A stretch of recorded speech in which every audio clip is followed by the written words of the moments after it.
part of any exercise routine, but why do so many people avoid it? Maggie Downey, owner of Personal Euphoria, is here to show us some simple stretches. And I got to tell you that I was one of the people who was avoiding it. I just started working out again last week for the first time, and I'm embarrassed to tell you how long.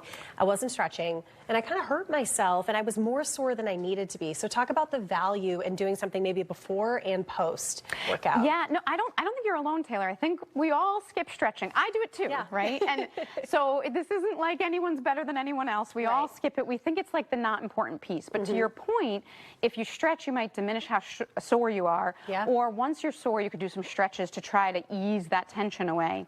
But before the workout, you want to do more dynamic work. So actually, research has now shown if you stretch before like running or aggressive exercise, it increases your chance of injury. So dynamic stretching or dynamic warm-up before exercise, stretching to capitalize afterwards. Thank God you're here, because I was stretching before. I was doing everything wrong. So you're doing sort of like I guess a mini workout before the workout? Is that kind of what you're saying? Well, so any dynamic is a little more of a warm workout, but you are getting warmed up. Like you're pulling your knees up, so you're stretching, you're mobilizing the joint. A great exercise before warming up is you can it's a stretch, but you would take a wide stance and you'd shift your weight side to side. So you'll feel an inner thigh stretch, but you're not holding it. Any dynamic just to get loose. Yeah, you're just trying to get loose. You're wanting to maintain movement. So that's what a dynamic warm-up is. We don't hold a static stretch. Which is probably when you and I were younger, they taught us static stretch before exercise, and the research just isn't playing that out. Now, I'm a big, if it ain't broke, don't fix it. So if you've always done static stretching before exercise, I would stick with what's working for you. You know, but so we have a lot of options with stretching, though. It's not just the static stretch we used to have as well. And there's research that shows we have varying options. Also, I think much like with exercise, where there's this concept of like more is better, I think we think that with a stretch. Like, we get to the point where we shake and then it hurts and we hate doing it, so we don't do it. And actually, if you're shaking, you might not be making gains. You might be fighting the effort you're putting in. Interesting.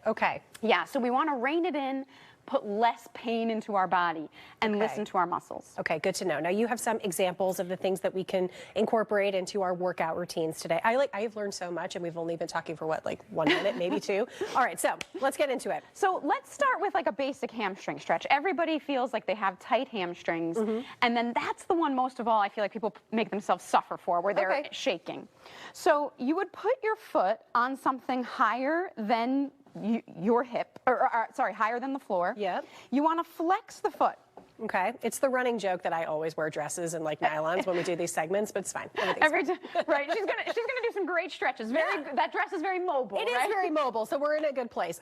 So we start here. So now if you're really tight, you might feel your hamstring. But what you want to do, most people round forward like they're trying to touch their toe. You want to hinge forward. Flat back. Flat back. So you're sticking your butt out. I already feel it. Yes. And if it's too much, like you're shaking, try to bend the knee a little. Oh, that's better. That's nice. And one of the reasons stretching is a little more complicated is, again, I said people tend to think they have tight hamstrings. But if you are someone who locks out your knees, which is most people, then you actually have really flexible hamstring down by the knee, but really tight up by your butt. That makes sense. So if you straighten that leg, soften the knee, and hinge, you're hopefully going to feel that higher up in the hamstring, not as close to the knee, which doesn't need the stretch as much. Good to know. Perfect. Now, if we're going to do a quad stretch, you would grab your own foot, and if you need the chair for balance. I do need the chair. So this is a basic quad stretch, just grabbing your foot. But if you really want to feel the full belly of the muscle, you tuck your tailbone between your legs like you've been a bad dog. And do you feel that increase the stretch? Yes. So if we held this, that's a static stretch. And we would hold for 15 to 30 seconds. But if you want to change the stretch, try straightening your leg, but resist. And do you feel, so you're pushing your foot into your hand. And do you feel how your muscle activates? Oh, yeah. So that's called PNF stretching. And there's some research that indicates it's more effective than a regular static stretch. You are actively engaging the muscle while it's under stretch. And shockingly, we are out of time. I know there are plenty of other exercises to do as well, but that's one of the many reasons why folks should follow you. Where can they go to do that? PersonalEuphoria.com. Awesome. Thanks so much for joining us, Maggie. We always appreciate your time, and we always learn a lot in the process.